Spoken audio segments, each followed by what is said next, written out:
Welcome to Terminal 1. Biyaheng Basel, Switzerland tayo.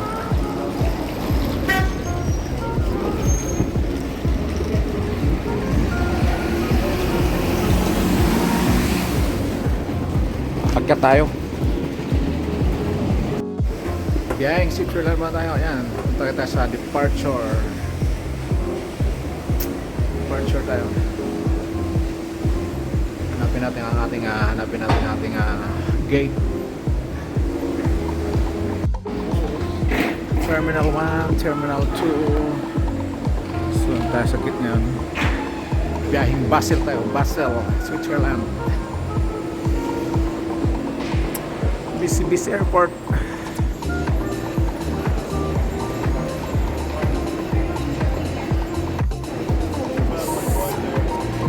Ayan, Basel 12:50 ang ating flight. Tayo sa departure gate. Departure gate tayo. Nandito tayo ngayon sa Duty Free Dublin.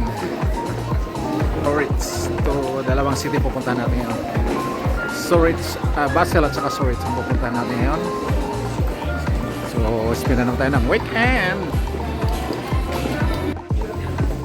This time, hanapin naman natin yung gate 104 biyaheng Basel. Malapit-lapit lang ang gate natin ngayon kasi 104 lang tayo. Doon lang ang gate sa unahan. Medyo malapit-lapit ngayon, hindi masyadong malayo ang ating lalakbay mapuntang gate. Biyaheng Switzerland naman tayo ngayon. Basel and Zurich, dalawang city. Ang natin gate 103.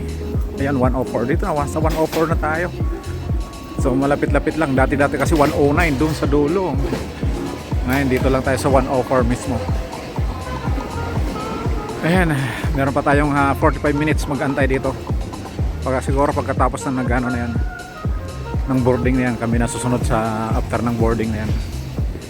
So nandito tayo sa Dublin Airport. Ayan, welcome guys sa panibagong vlog natin. Ayan ang ating sasakyan, EuroAirport na naman. Biyaheng tayo ngayon, biyaheng Basel.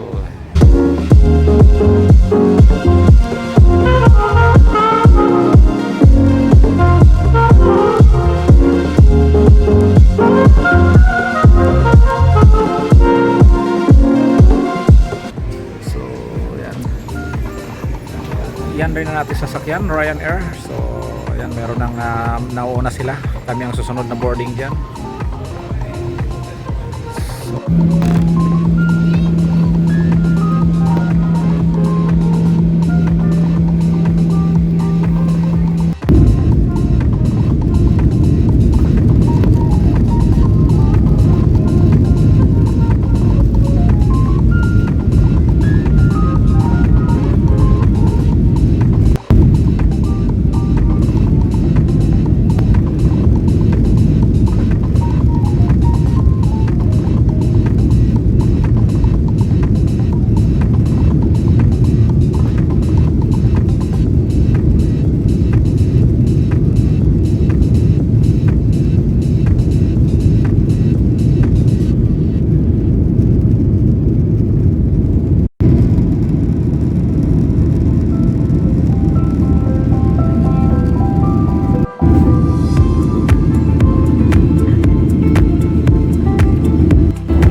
EuroAirport. Ayan, landed in Basel, Switzerland.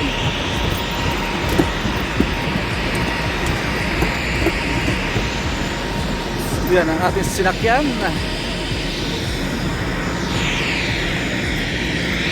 Karating lang. Saktong 1 hour and 50 minutes from Dublin Airport to Basel.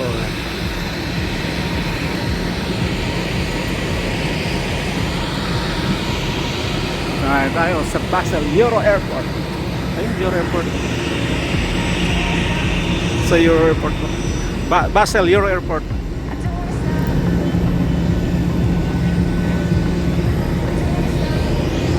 EuroAirport.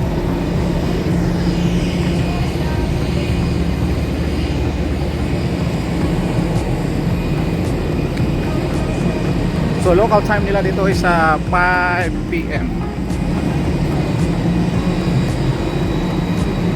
Luggage.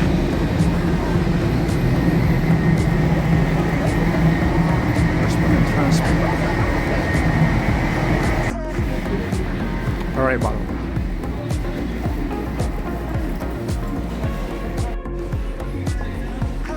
Yan, sundan lang natin tong ating elevator.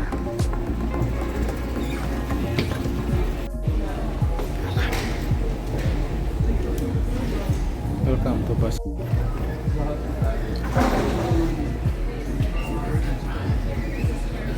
Tayo sa arrival.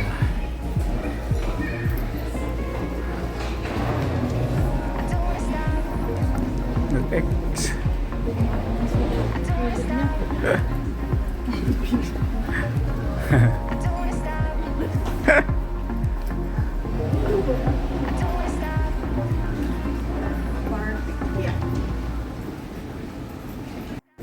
Yan, tuloy-tuloy lang tayo doon sa border control. Stay border control. Basel.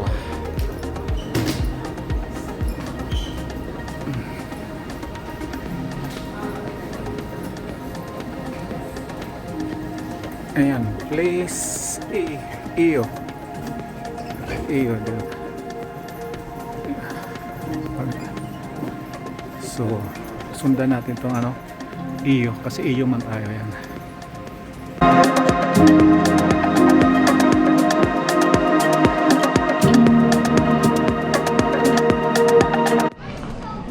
Okay.